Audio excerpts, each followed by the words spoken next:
Bunga di Batu Cadas. Audiobook, novel silat. Cerita, Esa Mintarja.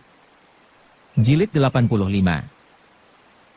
Ketika Raden Ayu sampai di halaman, ayahandanya telah berada di halaman. Perwira Kumpeni dan para pengawalnya yang sudah meloncat turun itu pun menjadi kecewa ketika yang menemui mereka adalah Pangeran Sindurata.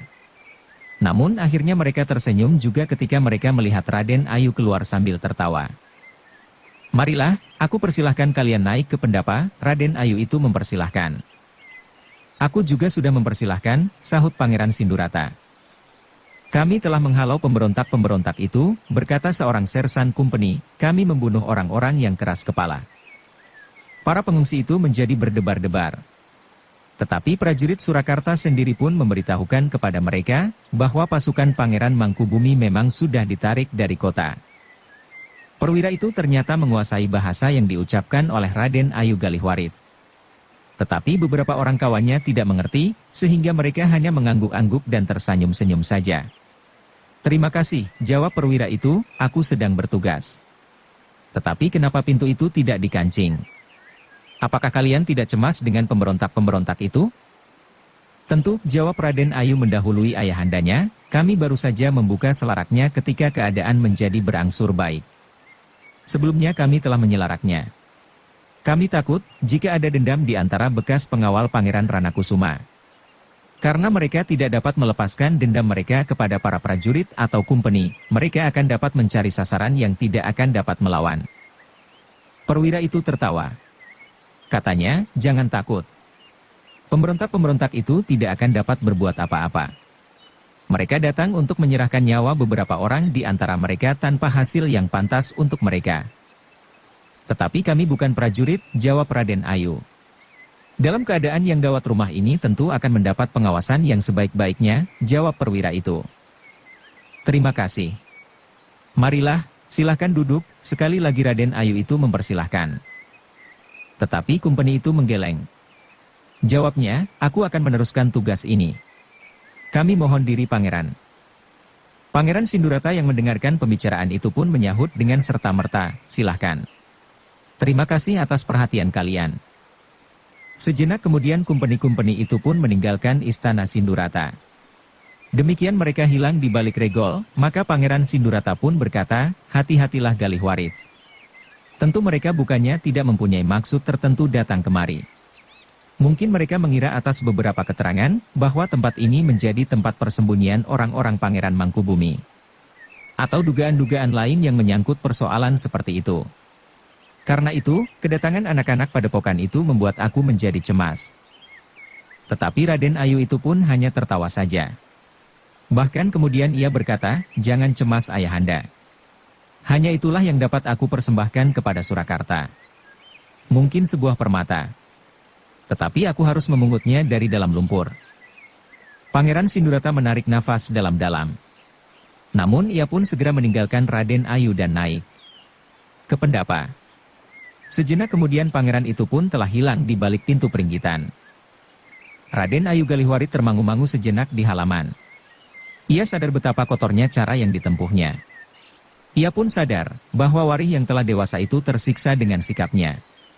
Tetapi ia tidak mempunyai cara lain untuk mengabdi kepada Surakarta sebagai tebusan atas segala kesalahan yang pernah dilakukannya terhadap suami dan rakyat, bahkan yang telah merampas korban anak laki-lakinya pula. Raden Ayu itu menundukkan kepalanya. Perlahan-lahan ia melangkah ke Seketheng. Namun ia terkejut ketika Raden Ayu itu melihat anak gadisnya muncul dengan tergesa-gesa. "Apa yang terjadi ibunda?" "Aku baru dari Pakiwan ketika aku mendengar dari seorang pelayan, bahwa beberapa orang kumpeni telah datang." Betapa pahitnya, namun Raden Ayu itu pun tersenyum, jawabnya, "Tidak apa-apa manis." Tetapi Rarawaring masih saja gelisah dan bertanya pula, "Apakah ada hubungannya dengan peristiwa yang baru saja terjadi?" "Tidak. Tidak ada apa-apa. Kita menjadi gelisah karena kita mengetahui apa yang kita lakukan. Tetapi orang lain yang tidak mengetahuinya, tidak akan menjadi gelisah seperti kita," jawab ibundanya. "Jadi, kenapa mereka singgah?" bertanya gadis itu pula. "Tidak apa-apa. Mereka sedang meronda." Aku kira mereka memasuki setiap halaman istana untuk menanyakan keselamatan setiap penghuninya. Dengan demikian, maka mereka berusaha untuk mendekati hati rakyat Surakarta, seolah-olah mereka adalah pelindung-pelindung yang baik, jawab Raden Ayu Galihwarit. Rarawarih tidak bertanya lagi. Bersama ibundanya ia pun kembali ke ruang dalam lewat pintu samping di belakang Seketheng. Dalam pada itu, perlahan-lahan Surakarta mulai hidup kembali.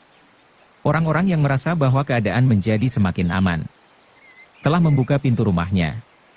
Mereka menjadi sibuk dengan keperluan mereka masing-masing setelah di hari sebelumnya mereka tidak sempat berbuat apa-apa. Bahkan makan pun rasa-rasanya mereka tidak sempat melakukannya oleh kegelisahan, kecemasan dan ketakutan. Sementara orang-orang Surakarta mulai melakukan kewajibannya sehari-hari, maka para prajurit pun masih saja hilir mudik di setiap pintu gerbang, nampak pasukan yang kuat berjaga-jaga.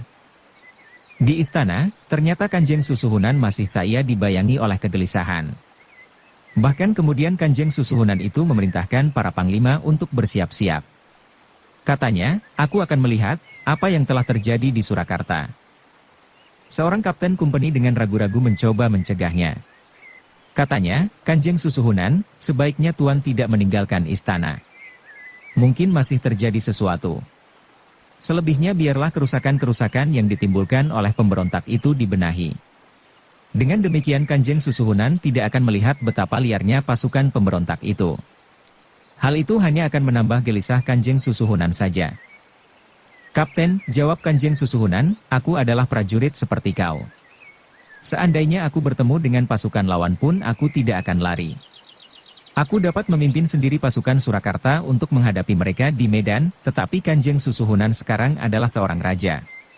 Dalam keadaan tertentu, maka keselamatan Kanjeng Susuhunan merupakan masalah bagi seluruh prajurit Surakarta, karena Kanjeng Susuhunan adalah pemegang kekuasaan di Surakarta.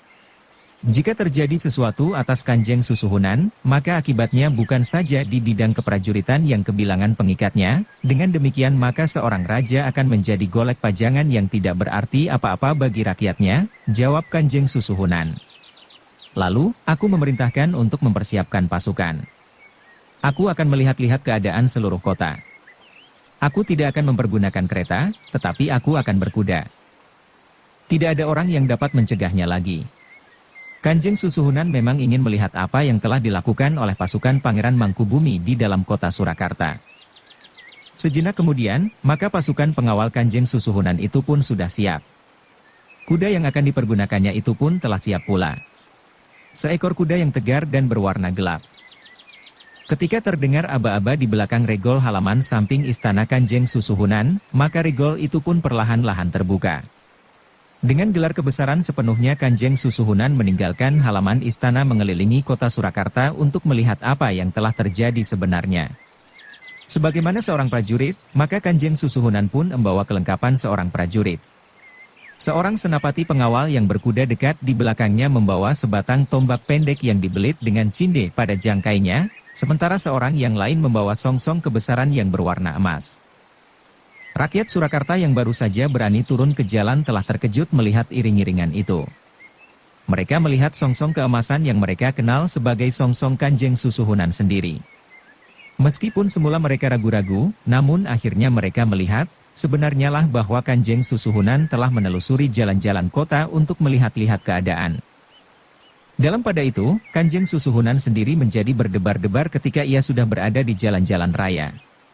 Rasa-rasanya ia akan melihat betapa kota Surakarta mengalami kerusakan yang sangat berat karena kehadiran pasukan Pangeran Mangkubumi. Rumah-rumah banyak yang dibakar dan hancur menjadi abu. Apalagi rumah-rumah mereka yang dianggap berhubungan dengan orang-orang asing yang berada di Surakarta. Bahkan mungkin istana-istana pangeran yang berpihak kepada Kanjeng Susuhunan. Namun sedikit demi sedikit ketegangan itu pun mulai mengendor. Setelah menempuh sebagian kecil jalan-jalan di kota Surakarta maka sambil menarik nafas dalam-dalam Kanjeng Susuhunan itu bergumam di dalam hati, Adimas Mangkubumi memenuhi janjinya. Ia tidak memusuhi rakyat Surakarta. Sebenarnya lah tidak banyak kerusakan yang berarti di kota Surakarta. Jika ada kerusakan-kerusakan kecil, maka hal itu dapat dimengerti. Dalam pertempuran yang terjadi di seluruh kota maka sudah tentu terjadi hentakan-hentakan perasaan yang sulit dikendalikan. Namun dalam keseluruhan, Kanjeng Susuhunan benar-benar mengagumi kesetiaan Pangeran Mangkubumi kepada janjinya. Ketika iring-iringan itu melintas tidak terlalu jauh dari loji yang dihuni Kumpeni, maka Kanjeng Susuhunan telah melihat beberapa bangunan yang hancur. Tetapi sama sekali bukan karena perbuatan pasukan Pangeran Mangkubumi. Menilik bekas-bekasnya, justru meriam Kumpenilah yang telah menghancurkannya. Agaknya Kumpeni berusaha mengusir pasukan Pangeran Mangkubumi yang mendekati loji itu dengan tanpa menghiraukan apakah peluru meriamnya akan dapat menimbulkan kerusakan justru pada rumah-rumah penduduk. Ketika Kanjeng Susuhunan berpaling ke arah seorang perwira Kumpeni yang ada di dalam iring-iringan itu, maka dengan sengaja Kumpeni itu berpura-pura menunduk memperhatikan sesuatu pada dirinya. Demikianlah, maka Kanjeng Susuhunan melihat sendiri apa yang telah terjadi. Seolah-olah ia melihat saat-saat pasukan Pangeran Mangkubumi berada di dalam kota selama kira-kira setengah hari. Namun dalam pada itu, bahwa Kanjeng Susuhunan telah turun ke jalan-jalan raya, di kota, maka rasa-rasanya rakyat Surakarta pun menjadi semakin tenang. Mereka merasa, bahwa Kanjeng Susuhunan itu benar-benar telah memperhatikan keadaan mereka. Ternyata bahwa Kanjeng Susuhunan tidak sekedar melalui jalan-jalan raya saja. Dalam beberapa hal, Kanjeng Susuhunan justru melintas di jalan-jalan sempit bahkan turun di halaman seseorang untuk berbicara dengan penghuninya yang menyambut kehadiran Kanjeng Susuhunan sambil berjongkok di halaman. Dari percakapan-percakapan itu pun Kanjeng Susuhunan mengetahui bahwa pasukan Pangeran Mangkubumi memang tidak mengganggu rakyat Surakarta dari tingkatan yang paling tinggi sampai tingkatan yang paling rendah, kecuali benturan-benturan senjata dengan para prajurit. Demikianlah setelah melihat-lihat keadaan seluruh kota, maka Kanjeng Susuhunan pun kembali ke istana dengan kesan tersendiri. Namun demikian, Kanjeng Susuhunan tidak banyak berbicara dengan para pengawalnya dan dengan para perwira Kumpeni. Namun dalam pada itu, para perwira Kumpeni dan para senapati di Surakarta masih tetap pada sikap mereka. Menurut pengamatan mereka, tentu ada pengkhianat yang tersembunyi di lingkungan mereka sehingga rencana-rencana yang telah mereka susun sebaik-baiknya itu dapat diketahui oleh lawan.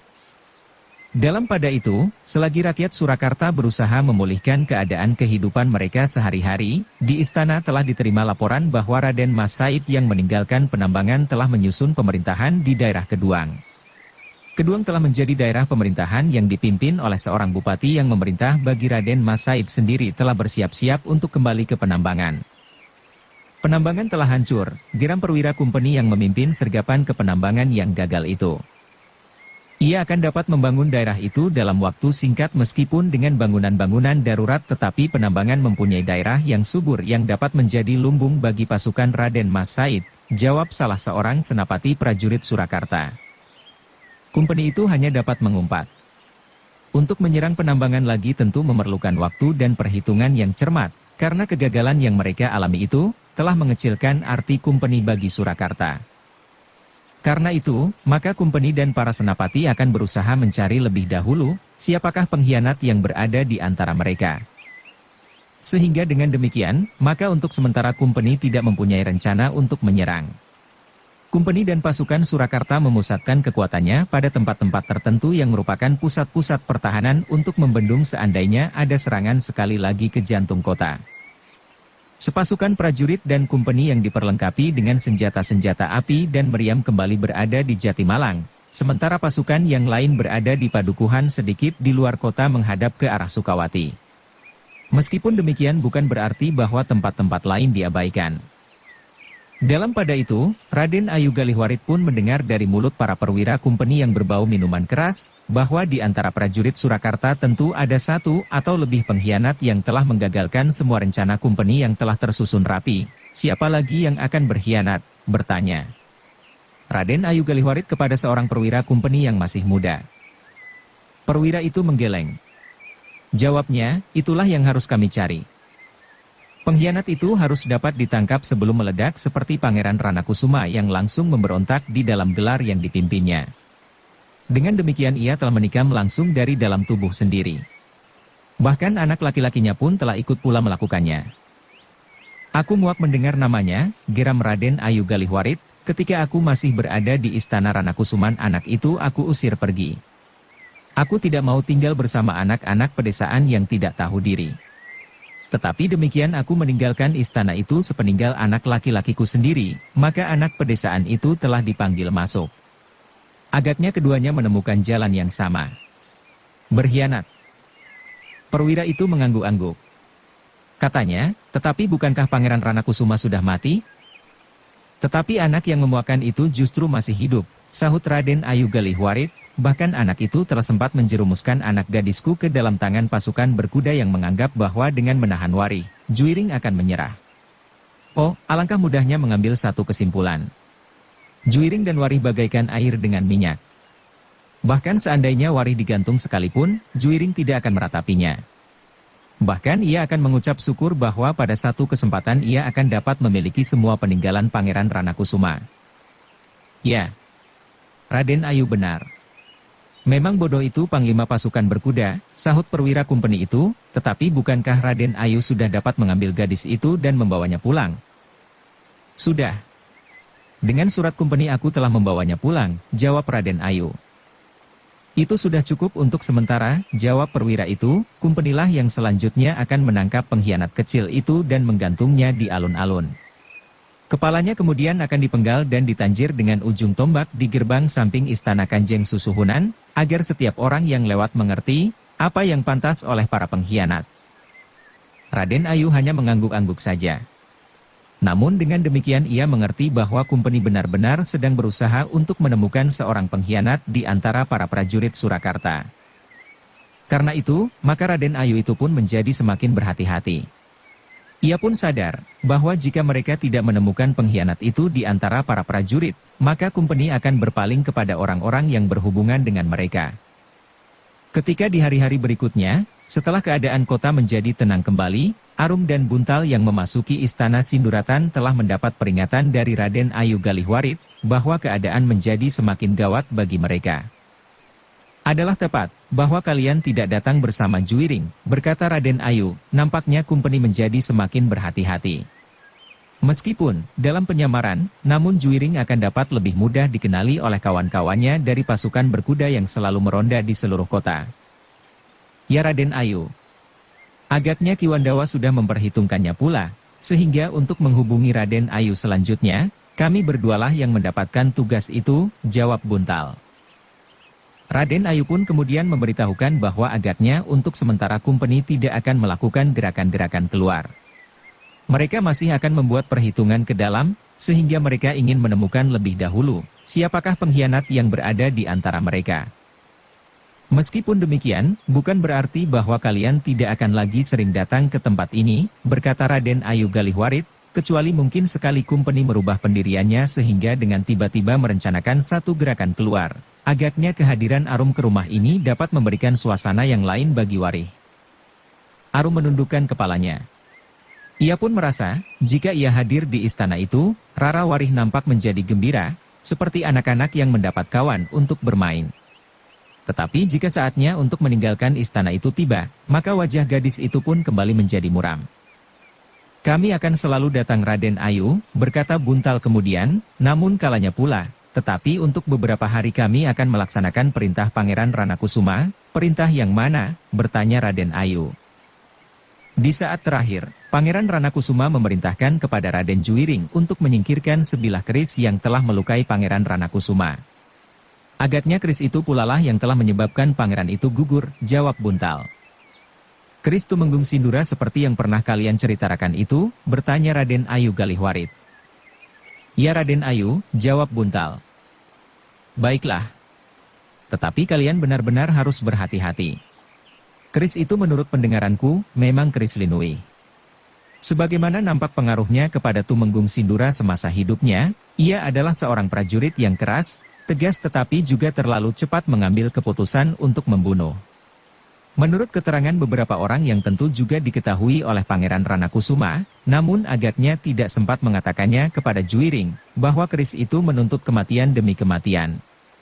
Kematian yang dirahasiakan di dalam lingkungan keluarga Tumenggung Sindurata telah beberapa kali terjadi. Tumenggung Wiguna menurut cerita juga terbunuh oleh keris itu, meskipun ia saudara kandung Tumenggung Sindura sendiri dalam perselisihan yang sebenarnya tidak terlalu penting. Tetapi rakyat Surakarta menganggap bahwa Tumenggung Wiguna telah ditenung oleh lawan-lawannya yang tersembunyi di dalam lingkungan pasukannya. Beberapa orang ingin menduduki jabatannya, sehingga akhirnya ia meninggal oleh tenung yang keras. Buntal mengangguk-angguk. Sementara itu Raden Ayu berkata selanjutnya, kelebihan dari keris itu adalah, bahwa keris itu dapat mempengaruhi pribadi seseorang pada saat-saat tertentu. Seolah-olah keris itu pun merupakan satu pribadi yang dapat berbuat sesuatu atas pribadi orang lain pada saat-saat dikehendakinya.